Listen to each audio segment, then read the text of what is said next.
Jonah Hale had been counting days by fence posts and sunrises. 6 months of letters, each one promising that a woman he had never seen would soon arrive to share his lonely stretch of land. The agency's words were neat and confident, filled with reassurances about strong hands, a calm temper, and a willingness to build a future where dust and silence ruled. Jonah believed them, because believing was easier than admitting how empty the ranch felt when the wind died at night. On the morning the stagecoach was due, he shaved twice, changed his shirt, and stood near the gate long before the sound of wheels reached him. When the coach finally appeared, it cut across the plain like a dark thought, throwing dust into the pale sky. Jonah's heart beat faster as it slowed. He imagined a small figure stepping down, a nervous smile, maybe fear, mixed with hope. Instead, the door creaked open and a man descended. He was massive, easily twice Jonah's size, shoulders broad, posture unbent, his presence filling the space like a sudden storm. His skin was weathered, his black hair braided and bound, his eyes sharp and unafraid. The driver glanced at Jonah, then at the man. "Jonah Hale?" he asked. Jonah nodded, unable to speak. The driver handed him a small trunk, worn but carefully tied. "This belongs to you," he said, then flicked the reins and left, wheels rattling away as if eager to escape the tension left behind. "I believe there's been a mistake," Jonah finally said, his voice thin. "I was expecting—" "My sister," the man interrupted, calm but heavy with something deeper. "She was the one promised to you." He rested his hand on the trunk, not threatening, just final. "She died before reaching this place. Fever took her." The words hit Jonah harder than anger would have. "I'm sorry," he said, and meant it. "I didn't know." "I came because I needed to," the Apache replied. "I needed to see the man who waited for her."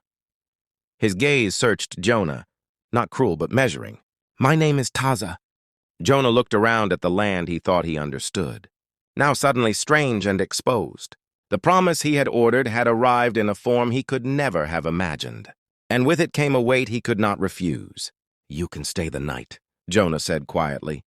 "At least until you decide what comes next." Taza did not leave the next morning, nor the one after that.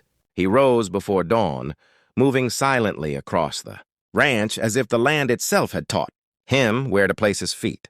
Jonah watched him from a distance at first, unsure whether gratitude or unease sat heavier in his chest. This was not how things were supposed to unfold. A bride was meant to soften the edges of Jonah's life, not sharpen them with unanswered questions. Yet each day Taza remained. The rhythm of the ranch shifted in ways Jonah could not ignore. They worked side by side without speaking much. A fence had collapsed along the southern edge where the soil had given way, and Taza lifted posts as though they weighed nothing. Jonah swung the hammer, driving iron into wood, aware of the quiet understanding growing between them through labor alone. When the windmill jammed, Taza climbed the tower with ease, studying the worn gears and pointing out where sand had eaten the metal down. Jonah realized the man's knowledge did not come from books or contracts, but from listening to the world until it revealed its patterns. At night they shared a small fire. The coyotes called from the hills, and the stars pressed close overhead.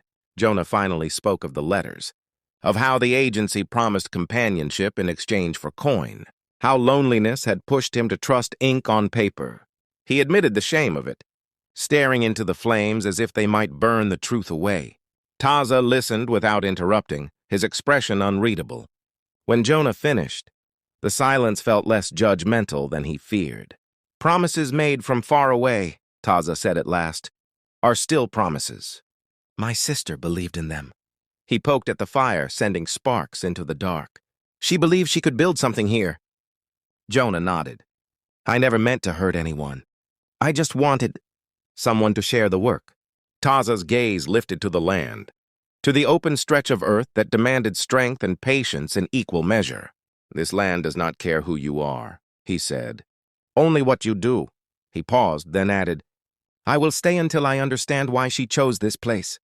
The next day, trouble arrived in the form of missing cattle and distant gunshots. Jonah's hands shook as he checked his rifle, fear crawling up his spine.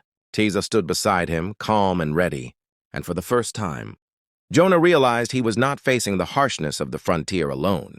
The night the raiders came, the wind carried their noise before their shapes appeared, hooves pounding, men shouting, the sharp crack of a rifle echoing across the plain. Jonah felt fear lock his muscles, the old helpless kind that reminded him how thin a man could feel against the world. He had known hardship on the ranch, but this was different. This was loss arriving at full speed. Before he could speak, Taza was already moving, his body low, his focus absolute, as if danger had simply revealed a path only he could see. They took cover near the corral, the cattle restless and bawling in the dark. Taza signaled with quick, precise gestures, guiding Jonah to a better position, away from the open ground. Jonah followed without question. When shots rang out again, Taza returned fire. Controlled and deliberate, never wasting movement or sound, Jonah's hands steadied as he mirrored the rhythm, realizing that courage did not always roar. Sometimes it whispered instructions and waited for you to listen. The clash ended as suddenly as it began. The raiders fled with nothing but dust in their wake, leaving behind silence and the smell of burned powder. Jonah leaned against a post, breathing hard, his legs weak. Taza stood tall, scanning the horizon until he was certain the danger had passed. Only then did he lower his rifle. The moonlight caught his face, and Jonah saw not anger there, but resolve, heavy and calm. At dawn, the land looked unchanged, painted in soft gold and long shadows, as if the night's violence had been a bad dream. Jonah brewed coffee while Taza opened the trunk that had arrived with him. Inside were folded clothes and a small cloth bundle. He unwrapped it carefully, revealing seeds, each one saved with intention. "My sister carried these," he said. "She planned to plant them here." Jonah felt a tightening in his chest. He took the seeds as if they were fragile glass. "I'll honor that," he said. "I'll make sure something grows." Taza nodded. "That is why I came," he said quietly. "Not for anger, for understanding." He looked once more across the ranch, at the fences they had mended and the ground they had defended together. Then he shouldered the trunk and turned toward the open land. As Taza walked away, Jonah realized the ranch no longer felt empty. It felt marked by loss, by courage, and by a promise that went deeper than any letter ever could.